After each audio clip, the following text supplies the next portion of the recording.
save them. This is the police. Some movies are cinematic masterpieces. These are not those movies.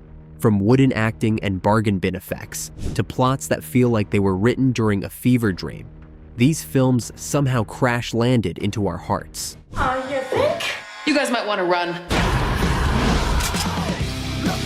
They're so bad, they've achieved a weird kind of greatness. Whether they're unintentionally hilarious, bafflingly awful, or just completely off the rails. These 10 movies are proof that terrible can still be amazing. So grab your popcorn and maybe a stiff drink, because things are about to get gloriously dumb. Number 10, 9 Lives. Smile for Instagram. Hey, no. Back off. Hey! Kevin Spacey turns into a cat. That's the plot. No, really. In 9 Lives, a workaholic billionaire gets body swapped into a fluffy feline named Mr. Fuzzy Pants. Yep, and must reconnect with his family, or risk staying in forever. It's got Christopher Walken as a mystical pet shop owner, Jennifer Garner trying to keep a straight face, and enough cringe to last 9 lifetimes. Critics shredded it like a couch corner, but honestly, that's part of the charm. It's bizarre, unintentionally hilarious, and so ridiculous you can't look away. Watching Spacey paw at furniture while growling corporate advice is peak chaos. This isn't just a movie, it's a catastrophe you'll weirdly enjoy. Number 9, Jaws 3D.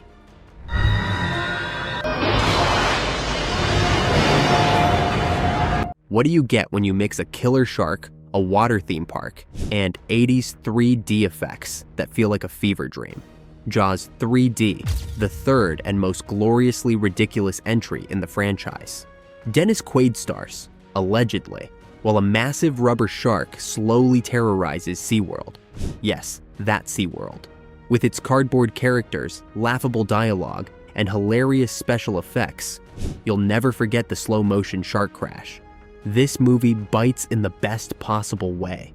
It's cheesy, it's clunky, and it totally commits to the chaos. The 3D gimmick is so over the top, it feels like the shark's trying to lunge right into your living room at 2 miles per hour. It's not terrifying. It's campy, aquatic perfection. Number 8, Jason X.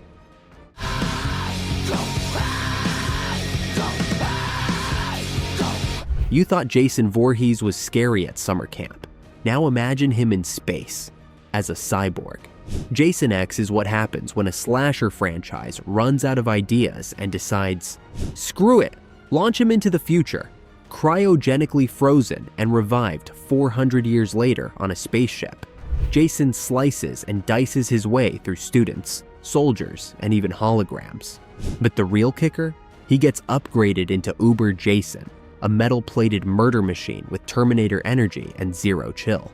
This movie is absurd, ridiculous, and totally self-aware. With some death scenes so over the top, they loop back to being awesome. One word, nitrogen face smash. It's space horror meets sci-fi parody, and it knows exactly what it is. A glorious, gory mess you can't help but enjoy. Number 7, Fateful Findings. I was given paranormal powers as a child. Fateful Findings isn't just a bad movie. It's a surreal fever dream brought to life by the one-man movie machine, Neil Breen. He directs, writes, stars, edits, scores, and even handles the catering. The plot? Something about a novelist with psychic powers, a magic stone, a government conspiracy, and a ghost therapist. Maybe. The acting is wooden, the pacing is bizarre, and the special effects look like a middle school PowerPoint project. And yet, it's oddly mesmerizing. Breen's complete sincerity in delivering an unhinged story full of laptop smashing, awkward romance, and endless declarations of truth makes this film unforgettable. It's the kind of movie where you're constantly asking, what is happening? But you can't look away. Fateful Findings is a cult classic in all the wrong and right ways. Number 6, Battlefield Earth. Which is why man is an endangered species. an epic misfire of galactic proportions. Battlefield Earth was John Travolta's passion project, based on L. Ron Hubbard's novel. Set in the year 3000, Earth is ruled by giant alien cyclos, and a band of humans must rise up in rebellion. The film is loaded with bizarre performances, endless Dutch angles, and baffling dialogue. Rat Brain, Travolta, donning platform boots and dreadlocks, hams it up as the villainous Turl in a performance that's as infamous as the film itself. With bloated ambition and questionable design choices, this sci-fi train wreck was torn apart by critics and swept the Razzies. Still, its over-the-top nature and unintentional hilarity have given it a special place in the hearts of bad movie lovers everywhere. Battlefield Earth is so bad it's out of this world. Number 5. Mac and Me. I told you they don't understand. A shameless clone of E.T., but with more Coca-Cola and McDonald's. Mac and Me follows a wheelchair, using boy named Eric, who befriends an alien named Mac, mysterious alien creature. Together, they search for Mac's family while evading government agents. The film features a now legendary dance scene inside a McDonald's and blatant product placements that dominate the story. Though clearly crafted as a commercial, it accidentally became a cult classic due to its bizarre tone, stiff acting, and unintentional humor. Paul Rudd famously trolled late-night audiences for years with a recurring gag clip from this movie, helping solidify its status as a "so bad it's good" legend. While critically panned, it lives on as a gloriously odd relic of 80s cinema that defies explanation, but not ridicule. Number 4. Plan 9 from Outer Space. Bullets bounce off their bodies. Rockets, missiles, jets cannot stop. Often hailed as the Citizen Kane of bad movies, Ed Wood's Plan 9 from Outer Space is a gloriously inept blend of sci-fi, horror, and alien conspiracy. The plot: aliens resurrect Earth's dead to stop humans from creating a universe-ending weapon. Shot on a shoestring budget with laughable effects. Think visible strings on flying saucers, wooden acting, and recycled footage of a deceased Bela Lugosi. The film's charm lies in its complete sincerity. Despite its technical failures, it's adored by cult fans for its unintentional hilarity and passion. Narrated by the eccentric Criswell, it became a midnight movie classic and poster child for so bad it's good cinema. It's so legendary, it inspired Tim Burton's Ed Wood and remains a rite of passage for every bad movie lover. Number 3. Birdemic, Shock and Terror.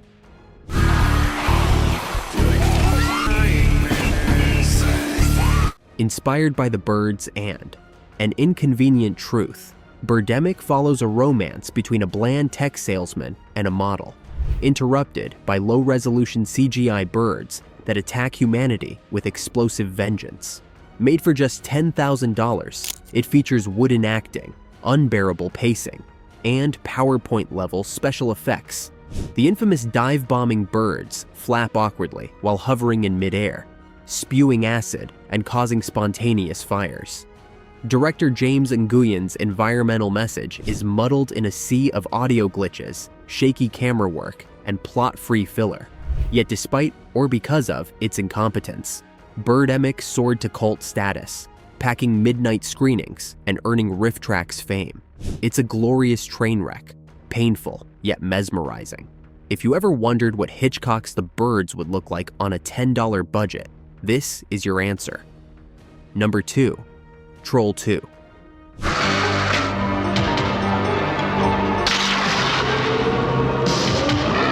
Marketed as a sequel to Troll, though it features no trolls, Troll 2 is a masterclass in cinematic failure that somehow became a cult favorite.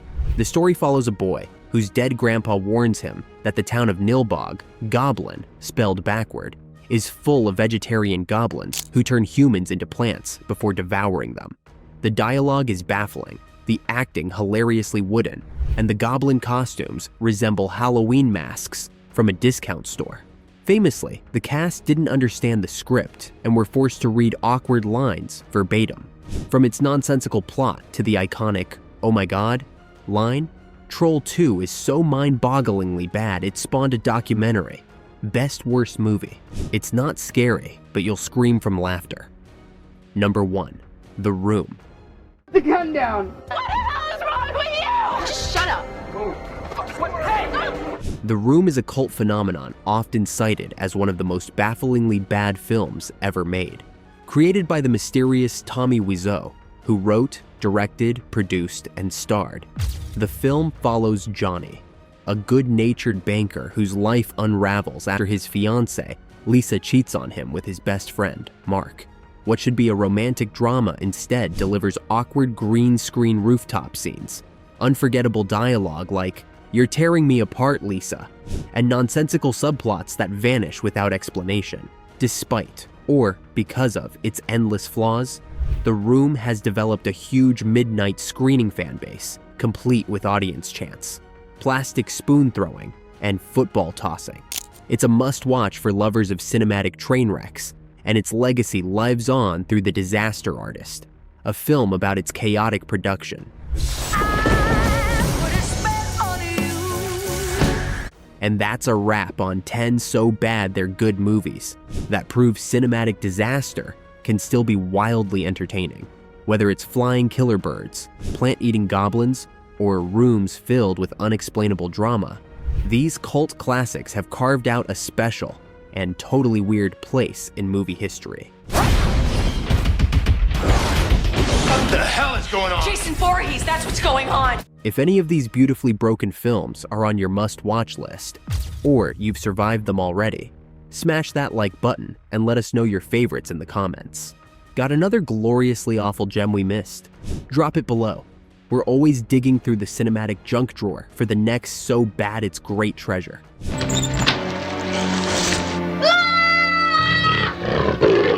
For more offbeat movie lists, hidden cult classics, and guilty pleasure picks, be sure to subscribe.